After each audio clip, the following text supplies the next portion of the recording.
Hello दोस्तों, आपका स्वागत है आपका अपना चैनल स्टडी विद अरविंद में। आज हम इस वीडियो में बात करेंगे रेलवे प्लेटफॉर्म का जो रुक्मणी का 2500 क्वेश्चंस का साइंस का सेट आया हुआ है, उसमें से आज हम देखेंगे सेट नंबर 62 यानी 62 नंबर सेट देखें। इससे पहले हम सारा सेट डाल चुके हैं, अगर आप नहीं देखें तो ज़रूर आप चैनल पर जा कर के देखिए। ये 2500 क्वेश्चंस का जो प्रीवियस ईयर 2018 में TCS पैटर्न पर आधारित है और ये बहुत बार पूछा गया क्वेश्चन है, बार बार रिपीट किया हुआ क्वेश्चन है। तो ज़रूर आप देखिए शुरू से अंत तक। अगर आप इसको देख लेते हैं तो जो आपका साइंस बहुत ठीक हो जाएगा, बहुत हद तक आपको लाभ पहुंचेगा परीक्षा में। तो आप ज़रूर देखिए। अगर आप इसका PDF लेना चाहते हैं तो study with Arvind Telegram channel पर जा करके आप इसका PDF भी ले सकते हैं। अगर आप इस चैनल पर नए हैं तो चैनल को सब्सक्राइब, लाइक और शेयर ज़रूर कीजिए। चलिए स्टार्ट करते हैं। सेट नंबर आज 62 देखेंगे। इससे पहले सारा सेट डाला हुआ है, तो ज़रूर देखिए आप इसको, वीडियो को शुरू से अंत।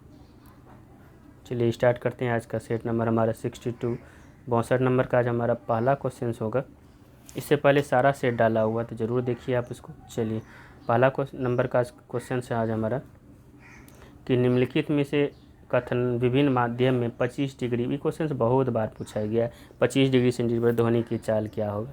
तो देखिए इसमें से क्या हो जाएगा आपका कि स्टील में ध्वनि की चाल 5969 होता है, तो स्टील में ये आपका गलत है, इतना नहीं होता है। निकेल में ध्वनि की चाल 82 नहीं होता है, 60 होता है। ये निकेल में नहीं होता है, 60-40 होता है उसमें से, निकेल में से। तो ये गलत है आपका, दोनों गलत है आपका। तो ना तो एक ना ही दो सही होगा। आप इसको एक बार ज़रूर देखिए। चलिए 1 नंबर का C नंबर आपका आंसर सही हो जाएगा। चलिए देखते हैं नेक्स्ट क्वेश्चन। नेक्स्ट है हमारा 2 नंबर। 2 नंबर आपको क्वेश्चन क्या बोला है, मनुष्यों में निषेचन डैश में होता है। जो मनुष्य में निषेचन कहाँ होता है, तो फैलोपियन ट्यूब में होता है। जो फैलोपियन ट्यूब होता है उसी में मनुष्य का क्या होता है, निषेचन होता है। चलिए नेक्स्ट क्वेश्चन हमारा 3 नंबर है कि मीटर पर सेकेंड उसका निम्नलिखित किसकी इकाई। तो ये त्वरण का ऐसा इकाई है, मीटर पर सेकेंड इसका। बल का न्यूटन होता है, आप इसको ध्यान में रखिए। वेग का मीटर पर सेकेंड होता है, तो मीटर पर सेकेंड स्क्वायर किसका होता है, त्वरण का होता है। तो नेक्स्ट क्वेश्चन है हमारा 4 नंबर। 4 नंबर क्वेश्चन देखिए क्या बोल रहे हैं कि प्रजनन ऊतक का परिपक्व होना शुरू हो जाने पर सामान्य रूप से शरीर में विकास कम होने लगता है। किशोरावस्था की इस स्थिति को क्या कहा जाता है। तो किशोरावस्था किसी क्या बोलते हैं, यौवन बोलते हैं। क्वेश्चन है प्रजनन ऊतक का परिपक्व होना शुरू हो जाने पर सामान्य रूप से शरीर का विकास कम होने लगता है और किशोरावस्था की इस स्थिति को क्या बोलेंगे हम, यौवन बोलेंगे। चलिए नेक्स्ट क्वेश्चन है हमारा कैलिफोर्नियम डैश समूह का सदस्य। कैलिफोर्नियम जो आवर्त सारणी का किस समूह का सदस्य आपका, ये हो जाएगा एक्टिनाइड श्रेणी का सदस्य के लिए कैलिफोर्नियम। चलिए देखते हैं नेक्स्ट क्वेश्चन। नेक्स्ट है हमारा 6 नंबर। ये नॉमिकल से इलेक्ट्रिसिटी से बहुत ज़्यादा नॉमिकल पूछा गया है, तो आप इसको ज़रूर वीडियो पॉज करके बनाइए। क्वेश्चन से एक इलेक्ट्रिक लैम्प जिसका प्रतिरोध है 40 ओम और 8 ओम के सुचालक को 12 वोल्ट के बैटरी के साथ श्रृंखला में जोड़ा जाता है, तो परिपथ का कुल प्रतिरोध जो है आपका कितना हो जाएगा। देखिए श्रृंखला में जोड़ा जाता है तो कितना हो जाएगा आपका 40 और 8 दोनों को जोड़ देंगे, दोनों से आपका क्या हो जाएगा 48 ओम हो जाएगा। ये इसका D नंबर आपका 6 नंबर का सही हो जाएगा। श्रृंखला में जोड़ा जाता है, श्रेणी क्रम में तो सीधा जोड़ देते हैं, समांतर में 1 बाय करके जोड़ते हैं। चलिए नेक्स्ट क्वेश्चन है हमारा 7 नंबर। एक घर के 1 महीने में 250 इकाई ऊर्जा खपत हुई है, तो ये ऊर्जा जूल में कितना हो जाएगा। तो जूल में बदलने का नहीं, आपको जो 3 × 6 × 10⁸ से आपको मल्टीप्लाई करना होता है। इसमें से अब क्या आंसर हो जाएगा, 9 × 10⁸ हो जाएगा। चलिए नेक्स्ट क्वेश्चन है हमारा 8 नंबर। निम्नलिखित में से किस अभिक्रिया में अवक्षेप तैयार होता है। किस अभिक्रिया में जो अवक्षेप तैयार होता है हमारा, तो दोहरा विस्थापन जो होता है, इसमें हम मेरा अवक्षेप तैयार होता है। अब ध्यान में रखिए किस अभिक्रिया में अवक्षेप तैयार होता है, दोहरा विस्थापन अभिक्रिया में। चलिए नेक्स्ट क्वेश्चन है हमारा 9 नंबर। 9 नंबर क्वेश्चन क्या है, पृथ्वी की सतह पर गुरुत्वीय त्वरण जो 9.8 मीटर पर सेकेंड स्क्वायर है, अब पृथ्वी की सतह से उसकी त्रिज्या की 1/10 ऊंचाई पर त्वरण का मान लगभग क्या हो जाएगा।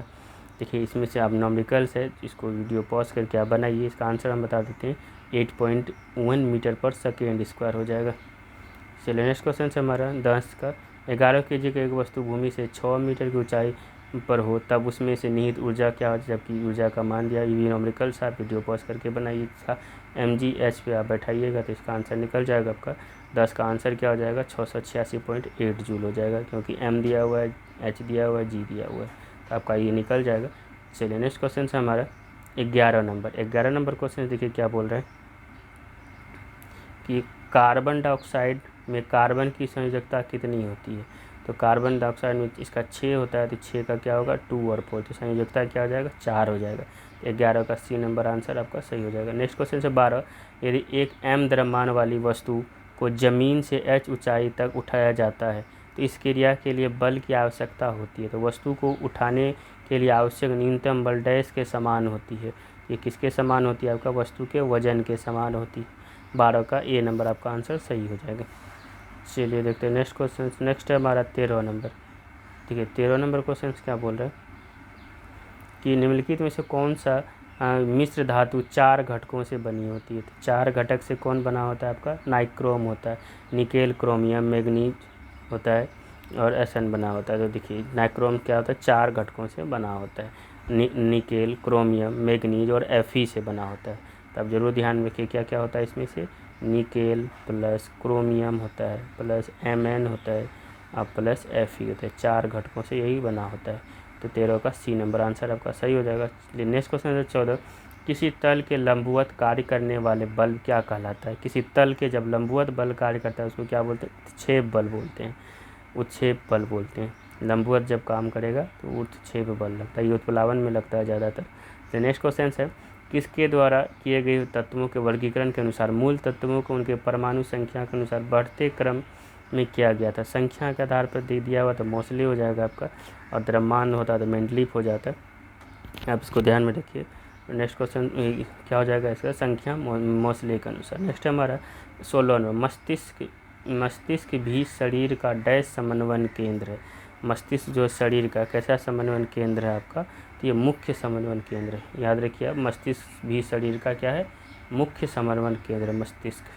16 का बी नंबर आपका आंसर सही हो जाएगा। चलिए नेक्स्ट क्वेश्चन हमारा 17 नंबर है।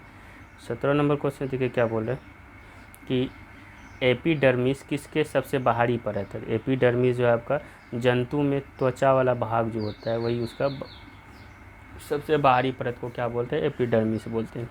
नेक्स्ट क्वेश्चन हमारा 18 नंबर है, एक रासायनिक अभिक्रिया के दौरान अभिक्रियाओं और उत्पादों के द्रव्यमान का योग अपरिवर्तित रहता है तो इसे क्या कहा जाता है। इसे क्या बोलते हैं, द्रव्यमान संरक्षण का सिद्धांत बोलते हैं। क्वेश्चन है, रासायनिक अभिक्रिया के दौरान अभिक्रिया और उत्पादों के द्रव्यमान का योग अपरिवर्तित रहता है तो इसे क्या कहा जाता है, तो द्रव्यमान संरक्षण का सिद्धांत बोलते हैं। यानी 18 का ए नंबर आपका आंसर सही हो जाएगा। दोनों क्या हो, उत्पाद और द्रव्यमान का योग अपरिवर्तित रहो तो परिवर्तित रहे तो द्रव्यमान संरक्षण का सिद्धांत हो जाएगा आपका। चलिए नेक्स्ट क्वेश्चन से हमारा 19 नंबर क्वेश्चन देखिए क्या बोल रहा है, वनस्पति पदार्थ के खाद्य में अपघटन की अभिक्रिया डैश का एक उदाहरण है। कि किसका एक उदाहरण, तो ऊष्माक्षेपी का उदाहरण। वनस्पति पदार्थों के खाद्य में अपघटन की अभिक्रिया डैश का एक उदाहरण है, तो ऊष्माक्षेपी का भी उदाहरण है। ध्यान में रखिए आप इसको। 19 का बी नंबर आंसर आपका सही हो जाएगा। नेक्स्ट है 20 नंबर, एक पादप समूह जिसके पौधे में जड़, तना और पत्तियां नहीं होती है उसे डैश कहा जाता है। तो क्या बोलते हैं उसको, थैलस बोलते हैं। जिसमें जड़, तना, पत्ती सब नहीं पाया जाए उसको क्या बोलेंगे, थैलस। चलिए नेक्स्ट क्वेश्चन से हमारा 21 नंबर क्वेश्चन देखिए क्या क्वेश्चन है कि इत्र बनाने के लिए डैश का उपयोग किया जाता है। इसका उपयोग स्वादिष्ट मसाले के रूप में भी किया जाता है। तो इत्र में किसका प्रयोग करते हैं, तो एस्टर का प्रयोग। जो फलों में जो गंध आता है वो किसके कारण से होता है, एस्टर के कारण से। फलों या फूलों में जो गंध आता है एस्टर के कारण से, तो इत्र में भी इसी का प्रयोग करते हैं। चलिए नेक्स्ट क्वेश्चन से हमारा 22 नंबर है। क्वेश्चन से निम्नलिखित में से कौन सा कथन सत्य या असत्य है, ये ढूंढना है हमको। ये देखिए कौन सत्य है, तो यदि हम तापमान और दाब बढ़ाते हैं तो वायुमंडलीय गैस की द्रवीय अवस्था में बदल सकता है, ये गलत है। देखिए, एक गर्म शुष्क दिन का अर्थ है कि वायुमंडल का तापमान कम और हवा की आर्द्रता ज़्यादा, इन दोनों कारकों से वाष्पीकरण की दर में वृद्धि होती है। इस प्रकार भारी मात्रा में सर्दी होती है। तो ये भी आपका जो सत्य, दोनों मतलब गलत हो जाएगा आपका। चलिए क्या हो जाएगा, दोनों आपका गलत है। तो 22 का क्या आंसर हो जाएगा, बी नंबर। चलिए नेक्स्ट क्वेश्चन से हमारा 23 नंबर देखिए क्या बोल रहा है कि जब किसी वस्तु को एक अवतल दर्पण के अनंत पर रखा जाता है, जब किसी वस्तु को अवतल दर्पण के एक अनंत पर रखा जाता है तो उसका प्रतिबिंब निर्मित होता है। तो प्रतिबिंब कैसा निर्मित होता है, वो कहाँ निर्मित होता है, ये फोकस पर निर्मित होगा। किसी वस्तु को अवतल दर्पण के अनंत पर रखा जाता है तो उसका प्रतिबिंब कहाँ निर्मित होगा, फोकस पर। चलिए 23 का ये नंबर सही हो जाएगा। नेक्स्ट क्वेश्चन है हमारा 24 नंबर। 24 नंबर देखिए क्या बोल रहा है, रॉकेट लॉन्चिंग का नियम आधारित है। रॉकेट लॉन्चिंग का नियम जो न्यूटन के तीसरे गति नियम पर आधारित है। रॉकेट जो लॉन्च किया जाता है किस नियम पे, तो इसका न्यूटन के तीसरे गति का नियम पर। चलिए इस तरह से हमारा सेट नंबर जो है आपका 62 कंप्लीट हुआ। इससे पहले वाला अगर आप नहीं देखें तो चैनल पर जा करके ज़रूर देखिए। अगर आप इस चैनल पर नए हैं तो चैनल को सब्सक्राइब, लाइक और शेयर ज़रूर कीजिए। चलिए मिलते हैं नेक्स्ट सेट में। Thank you.